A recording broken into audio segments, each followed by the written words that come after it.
My family and I recently moved house, and just about 10 minutes down the road from where we've moved to is a World Heritage Site, one of the most important and significant prehistoric sites in the UK.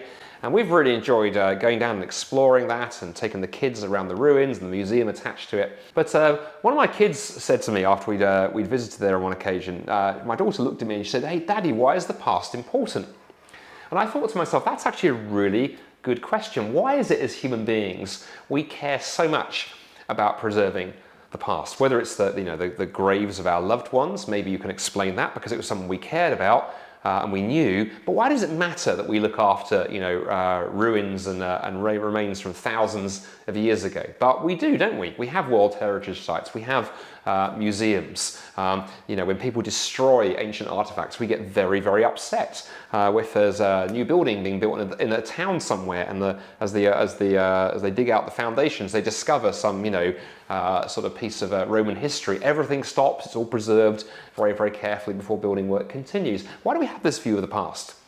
Because ultimately, if we do live in a purely materialistic universe, if atheism is the ultimate reality, then surely all that matters is the future.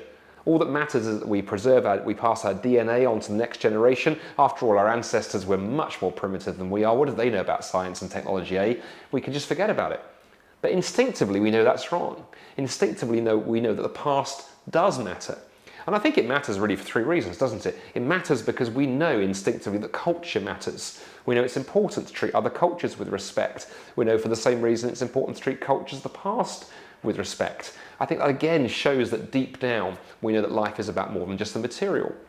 Secondly, I think the reason we treat the past with such significance is that all of us need to answer that question, who are we?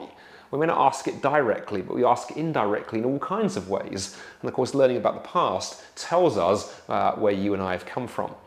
But the other thing I find interesting as well, wherever we look in the past, we also discover, and we've talked about this in other short answers videos, we discover that human beings are profoundly spiritual.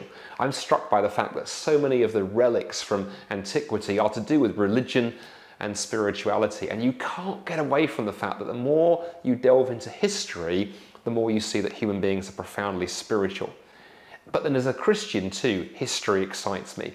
Because one of the things I love about the Christian faith is it's a deeply historical faith. You can go to the Middle East and you can dig in the dust of Palestine and you can dig up relics and ruins and artifacts that corroborate the life of Jesus. There's a whole lively discipline of biblical archaeology. You can treat the Gospels in the Bible as historical documents and get huge amounts of information out of them and corroborate them with other historical documents from the time. Christianity has always been a deeply historical faith. But the other thing, finally, that I think is important about the past, also our love of preserving the past, I think is linked to the fact that we know inherently that human life has value. We are not just random collections of atoms. And the idea that we might be forgotten when we die actually disturbs many of us deeply. We try not to think about that question, but the idea that we might die and never be remembered is something that none of us really want to contemplate, which is why we engage in things like history and archaeology, and we try and look after things from the past, perhaps in the hope that people will do the same to us. But of course, the amazing truth at the heart of the Christian faith is that even if you die and you are entirely forgotten by those who surround you, you are not forgotten by the God who made you, because the God who made you created you as an individual. He knows you by name, and he longs to have a relationship with you that transcends just this period of time when you are physically here on earth. The promise at the heart of the Christian faith is that because of what God has done in history, you and he can have a future stretching into eternity.